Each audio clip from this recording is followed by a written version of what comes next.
दोनों को बताता हूँ घर में कैसे आते हैं, इज्जत मिट्टी में मिला दी। जी जी, वो दोनों आ गए। अश्विनी की बात सुनकर कृष्ण प्रसाद गुस्से में आगे बढ़ता है। रुक जाओ वहीं पर, एक कदम भी आगे मत बढ़ाना। इस लड़की के साथ तुम्हें इस घर में नहीं आने देंगे।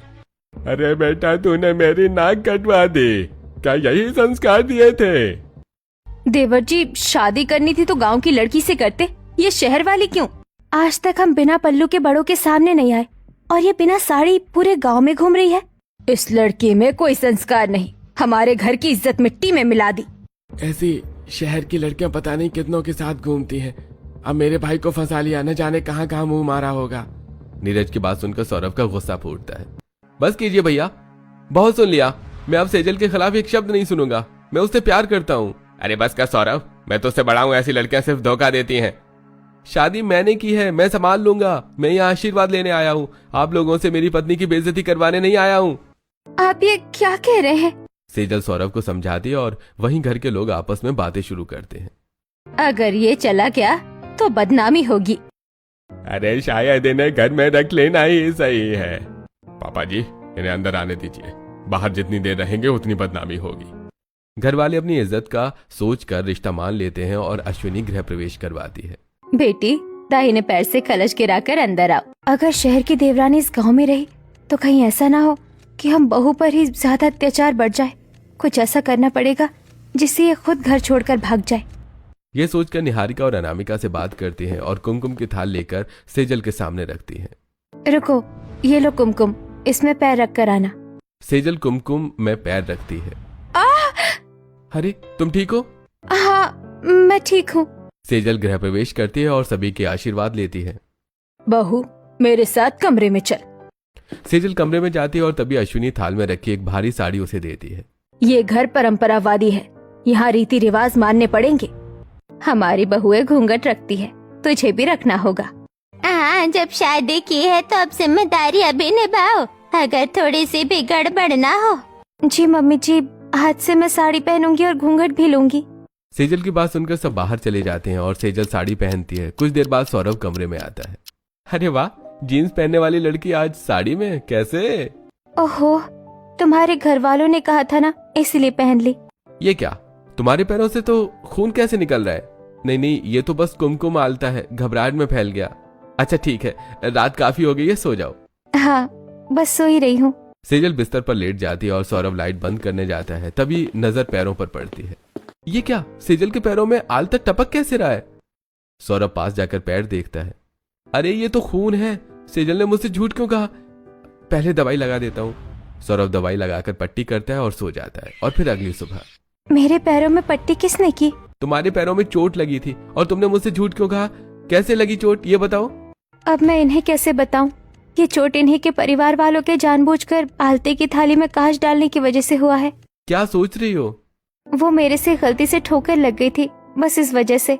अच्छा, मैं जा रही हूँ नहाने। इतना कहकर सेजल बिस्तर से उठती है और नहा धोकर तैयार होकर हॉल में पहुंचती है। राम राम, ये क्या देख लिया? अरे भगवान, ये कैसा अनर्थ है? अरे ये दिन देखने से पहले मैं मर क्यों नहीं गया? क्या हो गया? कहीं इन्होंने आतंकवादी देख लिया क्या, जो मरने की बात कर रहे हैं? सेजल ये सोच ही रही होती है कि तभी निहारिका घूंघट लिए पास आती है। पापा जी, आतंकवादी नहीं बल्कि बिना पल्लू के तुम्हें देखकर खास रहे हैं। जल्दी से पल्लू लो, हमारे घर की बहुएं बिना पल्लू के नहीं रहती। क्या? लेकिन क्यों? निहारिका तुरंत घूंघट खींच देती है। चाहे कुछ भी हो जाए, पल्लू नहीं हटना चाहिए। इस घर में हर छोटी बड़ी परंपरा मानी जाती है। सेजल दुविधा में रसोई की तरफ जाती है। बहू, ध्यान रखना, रसोई का हर काम सावधानी से करना। पहली रसोई में प्याज लहसुन नहीं बनता। ठीक है, नहीं डालूंगी। मिक्सर का इस्तेमाल नहीं करना, सब हाथ से बनाना। बहू, कोई गड़बड़ नहीं होनी चाहिए, पूरा गांव आएगा। क्या, पूरा गांव? हाँ, अब जल्दी तैयारी करो, वक्त बर्बाद मत करो। इतना कहकर अश्विनी चली जाती है और सेजल काम शुरू करती है। इतना सारा खाना कैसे बनाऊं? घूंघट में मुश्किल हो रही है और इतने सारे लोगों के लिए मैंने आज तक कभी खाना नहीं बनाया। क्या मुसीबत है। एक तरफ से सेजल सभी के लिए रसोई में खाना बना रही होती है तो वहीं दूसरी तरफ, आज बहू की पहली रसोई है, देखते हैं क्या करती है। अरे शहर की भाग कर आई लड़की क्या खाक अच्छा खाना बनाएगी? सभी पहली रसोई की चर्चा कर रहे थे तो वहीं दूसरी तरफ से सिलबट्टे पर सेजल मसाला पीस रही थी। हे भगवान, मेरे हाथ आज तक, मैंने इन हाथों से कलम के अलावा कुछ नहीं पकड़ा और आज मसाले पीसने पड़ रहे हैं। क्या दिन आ गए हैं मेरे। सेजल घूंघट में गर्मी सहते हुए खाना बनाती है और कुछ ही देर में सभी गांव वालों के साथ घर वालों को खाना खिलाती है। खाना बहुत स्वादिष्ट है। अरे सोचा नहीं था इतना अच्छा बनाएगी। अरे बहू, तुमने गुस्सा शांत कर दिया, ऐसे ही परंपरा निभाना। भाभी बहुत टेस्टी खाना है। इतना अच्छा खाना हम भी नहीं बनाते। सच में कमाल कर दिया। अरे सच में विश्वानु जी, आपकी बहू के हाथों का खाना खाकर तो मन तृप्त हो गए हम तो। सेजल, तुम खड़ी क्यों हो? हम सबके साथ बैठकर खाना खाओ। बहू सबके बाद खाएगी, यही रिवाज है। अरे लेकिन रहने दीजिए, मैं बाद में खा लूंगी। सेजल सबको खाना खिलाती है और बाद में किचन में जाती है। बहुत भूख लगी है, जल्दी से कुछ खा लेती हूँ। सेजल बर्तन खोलकर देखती है तो सारे खाली होते हैं। ये क्या, सारा खाना खत्म हो गया? अरे देवरानी जी, ये तो रोज का ही खेल है, चिंता मत करो, रात को फिर खाना बन जाएगा। लेकिन मुझे बहुत भूख लगी है। एक दिन खाना नहीं खाओगी तो मर नहीं जाओगी, ये परंपरा है। बड़ों और पति के बाद ही बहुएं खाती हैं। क्या पहले पेट भरना है? नहीं नहीं, मैं तो बस ऐसे ही कह रही थी। सेजल चुपचाप काम में लग जाती है और धीरे धीरे पूरा दिन बीतता है और सेजल जिम्मेदारियां संभालने लगती है। फिर रात में सेजल सभी को खाना परोस रही थी तभी। ये लीजिए पापा जी, सब्जी। हाँ बहू, यहाँ रख दो। अचानक सेजल मुंह पर हाथ रखकर वॉशरूम की तरफ दौड़ती है। अरे भाभी को क्या हो गया? लगता है उल्टी हो रही है, मैं देखता हूँ। सौरभ वॉशरूम में जाता है जहाँ सेजल उल्टी कर रही थी। क्या हुआ, तुम ठीक तो हो? कुछ नहीं, बस थोड़ी एसिडिटी हो गई। क्यों, तुमने सुबह से खाना नहीं खाया? मैंने सोचा सबको खिला लूं। मम्मी ने कहा था सबके बाद खाना, लेकिन खाना खत्म हो गया। ये कैसी बात है? तुम पूरे दिन भूखी रहो और काम करती रहो। मैं अभी सबको बताता हूँ। नहीं, इसकी जरूरत नहीं है। सौरभ सेजल का हाथ पकड़कर हॉल में लेकर आता है। माँ, आपने सेजल को खाना खाने से मना किया था। हाँ, और नहीं तो क्या, तेरे बिना खा लेगी क्या? अगर मैं पूरी रात घर ना आऊँ तो क्या ये भूखी रहेगी? देवर जी, रस्में ऐसी चलती है, हम भी भूखे रहते हैं। तो ये आपकी गलती है। ये कोई नियम नहीं है कि पति नहीं खाए तो पत्नी भी नहीं खाए। नियम ऐसे ही होते हैं। अच्छा, तो पति काम न करे तो पत्नी क्यों करे? देखिए, आपको जो मानना है मानिए, लेकिन आज के बाद ऐसे नियम सेजल नहीं मानेगी। मैं रहूं या ना रहूं, भूख लगेगी तो सेजल खाना खाएगी। सौरभ सेजल को लेकर कमरे में चला जाता है और उसे खाना खिलाने लगता है वहीं हॉल में। ये देवर जी अपनी नई नवेली पत्नी के लिए कितना चिक चिक कर रहे हैं। वही तो, हमारे पति तो हमें ही चुप करा देते हैं। खैर छोड़ो, 4 दिन की चांदनी, फिर तो अंधेरी रात ही है। अब इसी तरह दिन बीतने लगते हैं और धीरे धीरे से सेजल जैसे जैसे अपने ससुराल में एडजस्ट करती है। और फिर एक दिन जब सेजल किचन में चाय बना रही थी तो ये घूंघट की वजह से कुछ दिखता ही नहीं, पता नहीं कब तक रखना पड़ेगा। तभी सेजल की दोनों जेठानियां कपड़े लेकर आती हैं। ये लीजिए देवरानी जी, ये सारे कपड़े धो दीजिए और एक एक कपड़ा ध्यान से धोना। ठीक है जेठानी जी, मैं धो देती हूँ। सेजल कपड़े लेकर धोने जाती है। अरे यहाँ तो वॉशिंग मशीन ही नहीं है। तभी आयुष आता है। क्या हुआ भाभी, कपड़े धो रही हैं? हाँ देवर जी। ये मेरे भी कपड़े हैं, इन्हें भी धो दीजिए। यहाँ वॉशिंग मशीन यूज नहीं होती, वो परंपराओं को मानते हैं। मशीन से धुले कपड़ों को हाथ भी नहीं लगाएंगे। इतना कहकर आयुष चला जाता है और सेजल हाथों से कपड़े धोने लगती है। हे भगवान, ये क्या मुसीबत है? कभी मसाले पीसो तो कभी कपड़े धो, काम ही खत्म नहीं होते। सेजल सारे कपड़े धोकर छत पर सुखाने जाती है। वहीं हॉल में जब सभी को पता चलता है तो क्या बहू छत पर चली गई? अरे पागल हो गए हो क्या? मेरी नाक कटवाओगे? बहू बिना बताए गई थी, मैं लेकर आती हूँ। अश्विनी छत पर जाकर सेजल का हाथ पकड़कर नीचे लाती है। बहू, हमारे घर की बहुएं अकेले छत पर नहीं जाती और बिना घूंघट के तो बिल्कुल नहीं। आगे से ध्यान रखना। जी मम्मी जी। सेजल कमरे में आकर बैठ जाती है। समझ नहीं आता ये लोग परंपरावादी है या सतयुग के रहने वाले। हर बात में घूंघट ही चाहिए। कभी सर कट जाएगा, फिर भी बोलेंगे बहू घूंघट ले लो। हद है, आप छत पर भी नहीं जा सकते। इसी तरह फिर शाम को सभी लोग बाहर खटिया डालकर बैठते हैं। अरे जब पूरा गांव साथ बैठे तो बात ही अलग होती है। तभी सेजल और निहारिका आमरस लेकर आती हैं। जैसी सेजल आमरस देने जाती है तो घूंघट की वजह से पैर कुर्सी से टकराता है और गिरते हुए चोट लगती है। मेरा पाँव। सेजल, तुम ठीक हो? अरे ध्यान से नहीं चल सकती हो क्या? सौरभ सेजल को चेयर पर बैठाकर खुद नीचे घुटनों पर बैठकर सेजल के पैर में दवाई लगाने लगता है। आउच, लग रहा है। रुको, धीरे लगाता हूँ। हाय हाय, अरे भैया एक पति पत्नी के पैर छू रहा है। अरे यही संस्कार दिए थे क्या? कैसी बहू है, पति से पैर छुआ रही है। ताने सुनकर सेजल सहम जाती है। आप मेरे पैर छोड़ दीजिए। जब पत्नी पति के पैर छू सकती है तो पति क्यों नहीं? ये क्या हो रहा है? जो सच है वही कह रहा हूँ। जब स्वयं भगवान शंकर अपनी पत्नी के सामने झुक सकते हैं तो फिर हम इंसान क्यों नहीं? सौरभ की बात सुनते ही सभी का मुंह बंद हो जाता है और सौरभ सेजल को सहारा देकर अंदर ले जाता है। देवर जी चाहे जैसे भी हो, लेकिन अपनी पत्नी की बहुत इज्जत करते हैं। हाँ, और सोच भी कितनी अच्छी है, और एक हमारे पति हैं। ज्यादा जुबान नहीं चल रही है तुम्हारी? अब क्या तुम्हारे आगे घुटने टेक दूं मैं? नहीं नहीं, मुझे माफ कर दीजिए, गलती हो गई।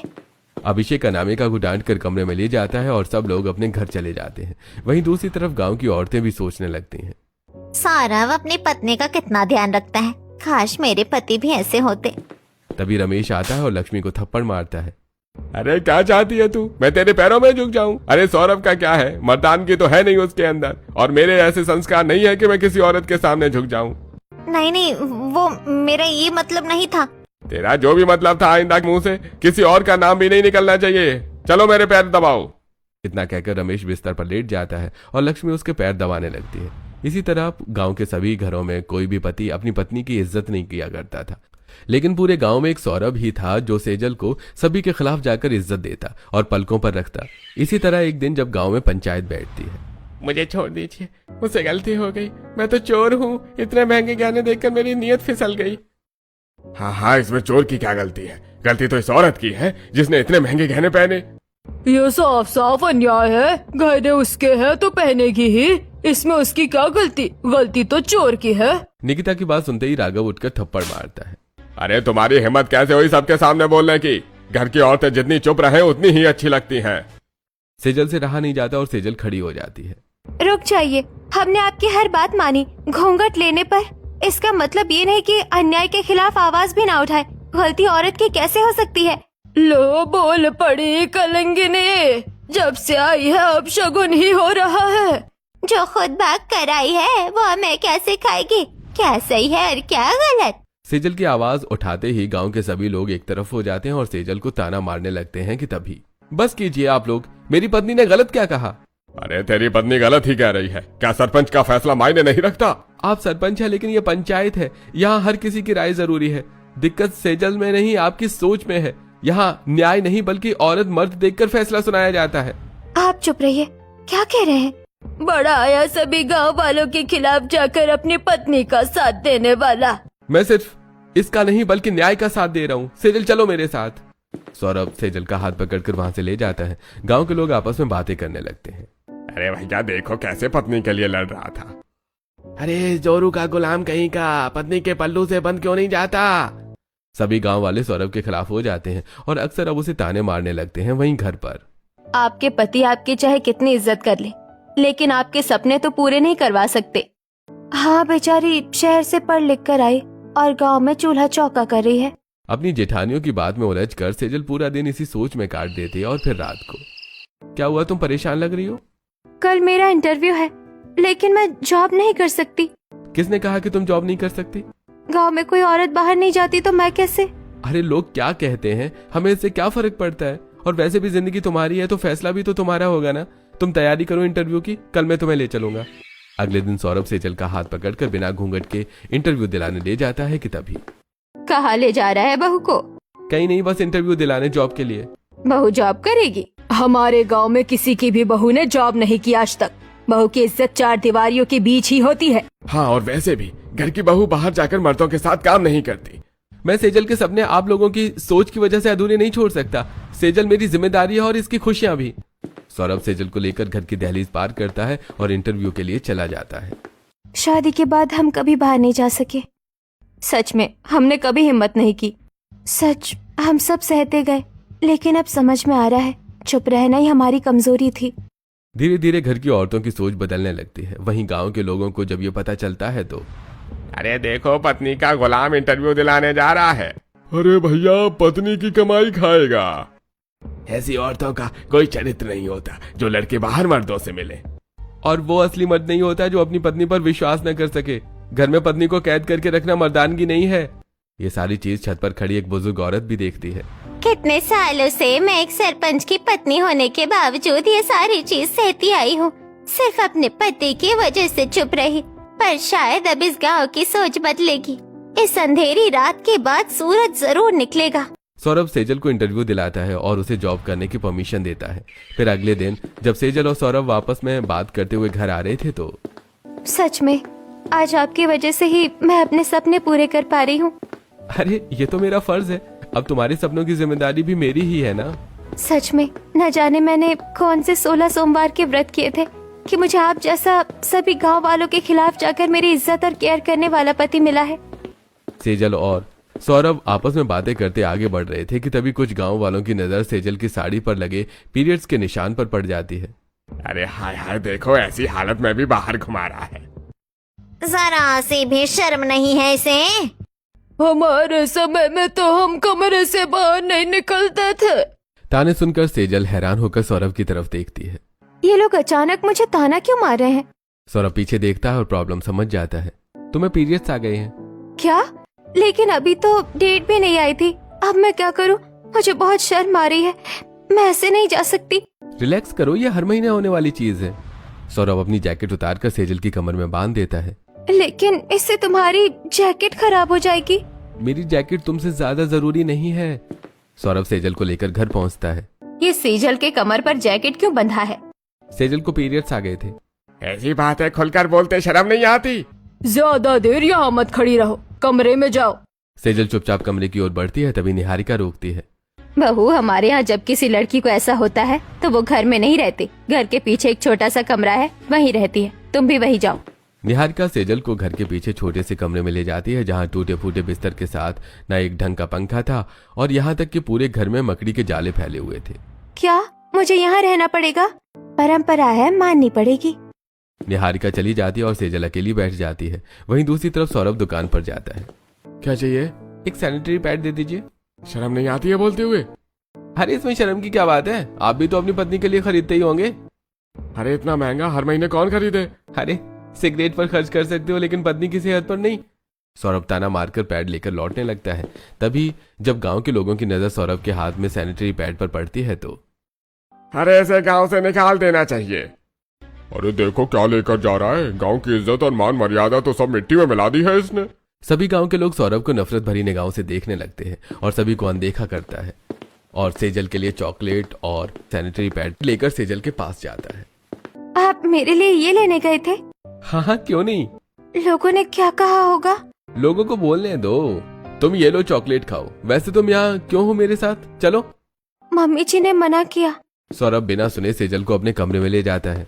अरे कमरे को गंदा करेगा क्या? ये कोई छुआछूत नहीं है, समझे भैया। ऐसी हालत में तो आपको भी भाभी का ध्यान रखना चाहिए। क्या ऐसी हालत में मैं अपनी पत्नी के आसपास भी न जाऊं? मैं क्या कोई भी? मुझे लगता है तेरी पत्नी ने तुझ पर कोई काला जादू कर दिया है। इतना कहकर अभिषेक वहां से चला जाता है। फिर रात में सेजल दर्द से परेशान होती है। तुम सो क्यों नहीं रही हो? पेट दर्द हो रहा है। सौरभ बिना कुछ कहे रसोई में जाता है और चॉकलेट दूध बनाता है। रसोई में क्या कर रहा है? अरे राम राम राम, ये सब देखने से पहले मैं मर क्यों नहीं गया। अब घर का बेटा रसोई में काम करेगा। इस हालत में आप लोग तो बहुओं को